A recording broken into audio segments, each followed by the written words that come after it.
प्रश्न 1। नालंदा विश्वविद्यालय किसके द्वारा स्थापित किया गया था? ए. समुद्रगुप्त, बी. चंद्रगुप्त, सी. कुमारगुप्त, डी. हर्षवर्धन।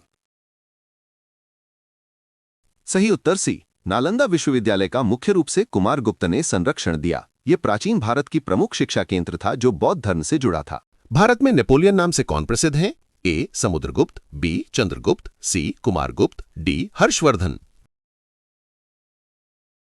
सही उत्तर ए। समुद्रगुप्त को भारत का नेपोलियन कहा जाता है क्योंकि उसने कई विजय अभियान चलाए। ये गुप्त साम्राज्य के इतिहास से संबंधित है।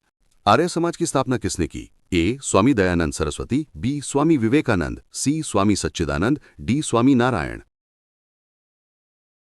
सही उत्तर ए।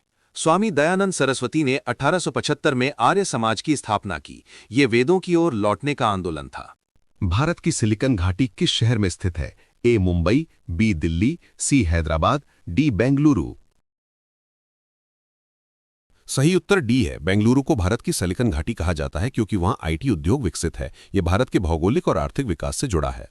कपास के लिए कौन सी मिट्टी सबसे उपयुक्त है? ए. लाल मिट्टी, बी. रेगुर, सी. जलोढ़ मिट्टी, डी. लोम। सही उत्तर बी। रेगुर काली मिट्टी कपास की खेती के लिए आदर्श है क्योंकि ये जल धारण करती है। भारत के कृषि भूगोल में ये महत्वपूर्ण है। भारत में सबसे बड़ा नदी बेसिन कौन सा है? अ. Godavari basin, B. Narmada basin, C. Yamuna basin, D. Ganga basin. सही उत्तर डी. गंगा बेसिन सबसे बड़ा है जो उत्तर भारत के बड़े क्षेत्र को कवर करता है। यह नदियों के भूगोल से संबंधित है। वित्त आयोग भारत के संविधान के अनुच्छेद के तहत गठित है। अ. 270 बी, 280 सी, 226 डी, 245। सही उत्तर बी। वित्त आयोग अनुच्छेद 280 के तहत गठित होता है जो केंद्र और राज्यों के वित्तीय संबंधों को संभालता है। भारतीय संविधान की यह विशेषता है।